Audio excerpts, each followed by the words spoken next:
Bonjour à tous, j'espère que vous allez bien. Bienvenue pour ce nouveau numéro du petit exo de colle, aujourd'hui numéro 132. Et pour ce numéro, je vous propose un petit exercice, rien de bien méchant, autour des corps finis. L'énoncé précis du jour est le suivant. Nous avons qu'à un corps fini, A et B, deux éléments inversibles de ce corps, et C, un élément de ce corps quelconque. Nous aimerions démontrer l'existence d'une solution à cette équation quadratique, de la forme ici ax carré plus by carré égale c, avec x et y les inconnus de cette équation qui se trouvent bien sûr être des éléments du corps. Alors cet exercice pourrait éventuellement s'attaquer en première année de classe préparatoire. Le point le plus important, c'est qu'il faut avoir un bon background autour des corps finis. Alors je conseillerais plutôt d'attaquer cet exercice en deuxième année de classe préparatoire car là on a assez de recul pour pouvoir appréhender un peu plus cet exercice. D'ailleurs je conseillerais de faire des exercices sur les corps finis avant d'attaquer cet exercice-là, juste histoire d'avoir les bons réflexes pour pouvoir mieux appréhender cet exercice-là. Je n'ai pas grand-chose d'autre à ajouter concernant cet exercice. Je pense que c'est un résultat plus ou moins classique, pas forcément hyper classique en classe préparatoire, mais quand même assez classique dès qu'il s'agit de démontrer des résultats assez importants sur des équations ou notamment des formes quadratiques, je pense surtout à ça, des formes quadratiques autour des corps finis. Donc, bon, voilà, je pense que c'est quelque chose qui pourrait être utile pour démontrer des gros résultats sur les corps finis, mais voilà, ici, je vous le propose juste en tant que tel, un petit exercice juste pour s'exercer. J'ai rien derrière la tête par rapport à cet exercice, c'est juste vraiment pour le plaisir de manipuler encore une fois des choses en lien avec les corps finis. Donc je vais vous inviter dès maintenant à faire une pause sur la vidéo pour essayer de résoudre l'exercice par vous-même avant que je ne vous dise quoi que ce soit. Ok, j'espère que vous aurez essayé. Alors je me permets de le mentionner maintenant. Il existe une autre résolution que celle que je vais vous proposer aujourd'hui. Il existe une autre résolution de cet exercice qui pourrait faire appel au symbole de Legendre.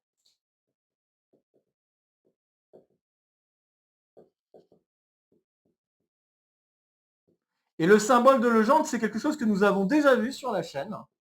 Donc si ça vous intéresse d'aller creuser un petit peu ce qu'on entend par symbole de Legendre, je vous invite à aller jeter un coup d'œil au petit exo de colle numéro 120, un exercice qui fait partie d'une petite série d'exercices où on a pour but de démontrer un gros résultat qui s'appelle la loi de réciprocité quadratique.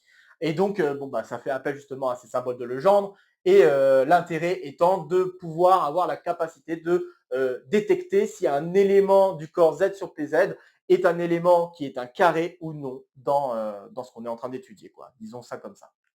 Donc, il existe une autre résolution faisant appel à ça. Ici, je ne vais pas du tout faire appel à ça. J'y fais juste référence si tant est que cela puisse vous intéresser. Moi, je vais vous proposer une preuve beaucoup plus simple faisant appel à de la combinatoire. Alors, je vais quand même faire appel à un résultat, juste histoire de se souvenir un petit peu de ce genre de choses, quand même, qui me paraît assez intéressant. Il faut se rappeler que la cardinalité d'un corps, c'est nécessairement la puissance d'un nombre premier. Et ce nombre premier, c'est ce qu'on appelle la caractéristique du corps. Ça, c'est quelque chose que nous avons déjà vu sur la chaîne également. C'était le petit exocode numéro 3. Donc un assez vieux exercice. Donc dans ce petit exo de colle, nous avions démontré qu'il existait un nombre premier P tel que le nombre d'éléments dans notre corps, c'est exactement P à la puissance K. Donc il existe bien sûr un nombre premier, mais aussi une puissance, donc K entier naturel non nul, tel que nous avons ceci. Et P ici, c'est ce qu'on appelle la caractéristique. C'est en fait le nombre d'éléments qui se trouvent dans le sous-corps engendré par juste l'élément 1 et juste par des, enfin a priori juste par des additions et des multiplications. Donc autrement dit, on pourrait le réécrire, enfin on pourrait écrire les éléments de ce corps comme disons n fois l'élément neutre 1k avec n un élément, on va dire un élément entier, ça sera très bien. Voilà. Sachant que je pourrais mettre Z en fait, puisque au bout d'un moment, comme on va arriver à P, en fait, ce qui va se passer, c'est arriver à P, P fois 1 va valoir 0, donc on va revenir à 0, et ainsi de suite, quoi. Donc on pourra écrire les symétriques de cette même forme. Donc voilà, ça c'est la caractéristique d'un corps, et il y a pas mal de choses qui peuvent être liées à cette caractéristique par rapport aux calculs qui vont suivre. Notamment le cas où P égale 2. Alors ce qui va nous intéresser ici, ça va me permettre d'en parler un peu plus, pourquoi P égale 2 va être intéressant et important à traiter à part, c'est parce que là, on est en train de calculer des carrés. Et vous devriez savoir, hein, c'est tout bête, mais vous devriez savoir que si vous utilisez votre formule bien connue a plus b le tout au carré, eh bien, vous avez un 2ab qui doit apparaître dans votre formule. Et dans le cas où on travaille avec justement des questions de corps à caractéristique 2, eh bien, ce 2ab va disparaître. Ce qui fait que dès que vous multipliez par 2, d'une manière ou d'une autre, le terme va disparaître. Donc c'est pour ça que ça va avoir un certain intérêt de traiter le cas P égale 2 par rapport aux autres différemment. Bon, après le cas P égale 2, vous allez voir que ça va être très rapide, mais sachez que c'est quand même important de le mentionner ici, qu'il y a quand même cette petite distinction qu'il faut vraiment faire. Bref, alors justement, commençons, et je vais d'abord commencer par le cas P différent de 2. Je vais prendre P, un nombre premier ici, différent de 2, donc qui sera ma caractéristique pour le corps. Alors, ce que je vais faire bêtement, c'est que je vais déjà manipuler l'équation. Et ça, la manipulation, je pourrais le faire même en dehors de cette condition. Donc, je ne vais peut-être pas tout de suite la poser, la condition, je vais juste faire la petite manipulation sur l'équation. Donc, les manipulations que je voudrais faire, c'est d'un côté écrire x carré en fonction de y carré. Donc, je veux écrire la chose suivante. Bah, ça ne va pas être très difficile, je vais le faire tout de suite. Hein. Donc, l'équation étoile est bien sûr équivalente à x carré égale, donc, pas que je fasse de bêtises, c moins by carré sur a. Alors, vous avez le droit de diviser par a, étant donné que vous travaillez avec un corps fini. Voilà. Et bien sûr, tous les éléments sont inversibles. Donc, vous avez le droit d'écrire ce genre de choses, de faire des divisions, de faire de la fraction, comme là, je viens de le faire. Il n'y a pas de souci, puisqu'il y a commutativité également d'un corps fini. Ça aussi, c'est un résultat que nous avons établi dans un précédent exo de colle, le théorème de Wedderburn. Je n'ai plus la référence en tête, mais je vais vous mettre la référence, bien sûr, en description si ça vous intéresse. Bref, donc nous avons cette égalité et maintenant je vais en effet faire les deux cas, la distinction des deux cas. En fait, ce qui va m'intéresser, c'est que je vais, comme je l'ai dit, je vais faire une preuve combinatoire et l'idée, c'est juste, je vais compter le nombre d'éléments dans le corps qui s'écrivent comme ceci. Et puis ensuite, le nombre d'éléments qui s'écrivent comme ceci. Et vous allez voir que très rapidement, il va falloir forcément qu'il y ait une intersection. Ça va être presque aussi simple que ça. Donc si je m'intéresse justement au nombre d'éléments, donc j'aimerais compter le nombre d'éléments que nous avons, donc qui s'écrivent x carré avec x, un élément du corps. Eh bien, il se trouve que dans le cas où P est différent de 2, cette valeur, c'est exactement le nombre d'éléments qu'il y a dans le corps, plus 1, divisé par 2. Alors réfléchissons un peu et écrivons pourquoi est-ce que c'est ça qui va se passer. Eh bien ça va tout simplement venir de l'injectivité, enfin de la recherche de l'injectivité de x carré, mais vous allez voir que ce n'est pas tout à fait injectif. Et donc en identifiant les termes par rapport à leur opposé, c'est ça qui va se passer, eh bien on va se rendre compte que oui, il y a des éléments qui vont être identifiés, qui vont donner le même carré, et le seul où il n'y a pas vraiment d'identification possible, c'est 0. Et avec ça, on arrive à conclure. Donc, en fait, l'idée générale ici, c'est de dire x carré égale y carré, si et seulement si x égale y ou x égale moins y. Alors, pour retrouver ce résultat-là, parce que oui, ça peut peut-être vous paraître un peu bizarre que j'écrive ça rapidement pour un corps fini, mais c'est pas très difficile, ça vient de l'intégrité du corps. Hein. Vous avez x carré moins y carré qui vaut 0. Vous utilisez la factorisation classique, que vous connaissez bien. Voilà. Et donc, à partir de cette factorisation, vous utilisez l'intégralité du corps et vous pouvez dire maintenant que x plus y vaut 0 ou que x moins y vaut 0, ce qui revient exactement à ce que j'ai écrit ici. Et donc ça vous dit exactement comment vous pouvez identifier. Donc, vous allez vous retrouver, donc pour retrouver cette valeur-là, vous allez vous retrouver en fait avec 0, y égale 0 par exemple, c'est le seul où vous allez avoir une identification qui fait apparaître qu'un seul élément. Donc, vous allez vous retrouver avec 1, plus, ensuite, toutes les identifications que vous pourriez faire entre l'élément du corps Y que vous auriez pris et son opposé. Et ça, ces identifications, ça va diviser par 2 le nombre d'éléments que nous avions au départ. Donc, en effet, le nombre d'éléments que nous avons dans les inversibles, c'est tout simplement le nombre d'éléments dans le corps moins 1.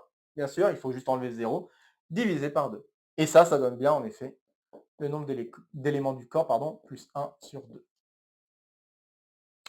Donc voilà, très bien. Et puis maintenant, si je m'intéresse au cas P égale 2, rapidement, eh bien le résultat de cette énumération, ça va être bêtement le nombre d'éléments dans le corps, cette fois. Et comment on démontre ça? C'est pas difficile non plus. Pour démontrer ça, il suffit juste de constater que x carré égale y carré, si et seulement si x égale y. Vous faites exactement la même manipulation, pardon, mais en fait, vous allez vous allez juste constater le fait que moins 1 est égal à 1 dans le corps.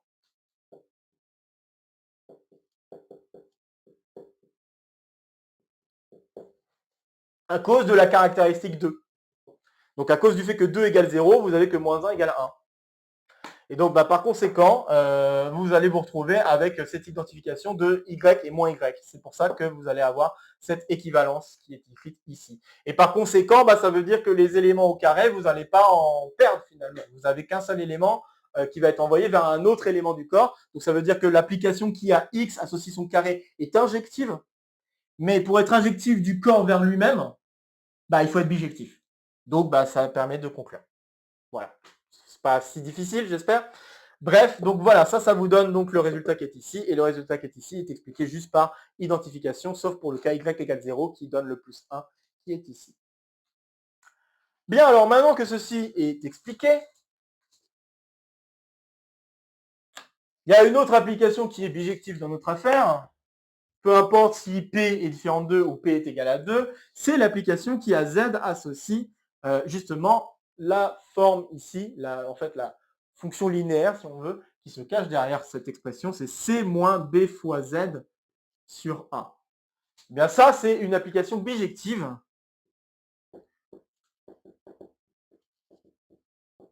sur le corps K. Et ça, je pense que c'est pas très difficile de s'en convaincre si vous êtes en train... en fait, vous pouvez écrire une réciproque. Donc la réciproque, alors c'est si... est-ce que je vais y arriver de le faire de tête? Allez, soyons fous. La réciproque, ça va être l'application qui a Z associe. Alors, il faut que je fasse fois A. Donc, si je fais pas de bêtises, donc j'ai Z, je fais fois A. Ensuite, je dois faire moins C. Et après, je dois diviser par moins B. Voilà. Donc voilà, de tête, vous avez cette application-là. Et encore une fois, vous pouvez diviser par B. Pourquoi? Parce que vous savez que B est inversible. D'accord? Donc c'est là où vous voyez l'intérêt d'avoir A inversible, B inversible, bien sûr. D'accord? Voilà. Donc vous avez cette application-là qui est bijective, ce qui signifie alors que le nombre d'éléments que vous avez parmi les carrés, peu importe d'ailleurs si P égale 2 ou P est différent de 2, ça va être exactement le même nombre d'éléments qui s'écrivent finalement C moins B fois Y carré sur A, avec Y dans le corps. Et ce que vous pouvez donc constater, c'est que la somme des deux,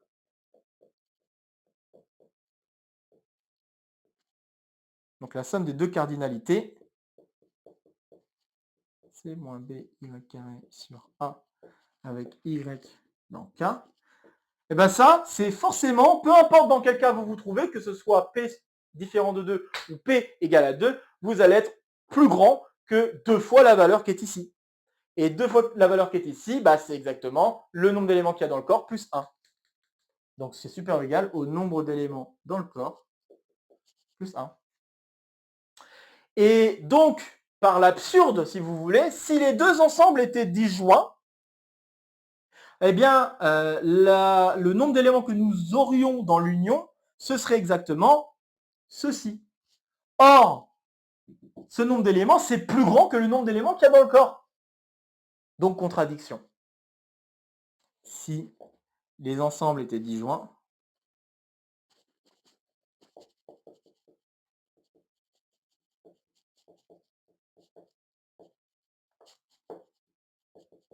on aboutirait à une contradiction. Exactement comme je l'ai dit. Après, vous pouvez préférer dire que vous appliquez le principe des tiroirs à des chaussettes. Principe des tiroirs et des chaussettes. Ou alors des pigeons et des maisons, si vous êtes plutôt anglophone. Donc le principe des tiroirs et des chaussettes, simplement pour le rappeler, on l'a déjà croisé d'ailleurs sur la chaîne, ça aussi, parce que c'est un principe hyper important en combinatoire. Si vous avez plus de chaussettes que de tiroirs et que vous voulez ranger ces chaussettes dans ces tiroirs, vous allez nécessairement vous retrouver avec au moins un tiroir qui va contenir 2 chaussettes, au moins 2 chaussettes. Et bien là, c'est exactement ce qui se produit. Vous avez beaucoup plus d'éléments, si vous comptez les éléments qui s'écrivent comme ceci et comme ceci, que d'éléments dans le corps. Donc ça veut dire que nécessairement, il doit y avoir un élément du corps qui doit contenir les deux expressions à la fois. Donc, si l'intersection est non vide, c'est qu'il y a un élément qui s'écrit à la fois comme ça et qui s'écrit aussi à la fois comme ça. Bon, bah c'est terminé. Vous avez alors la conclusion. Je vais l'écrire.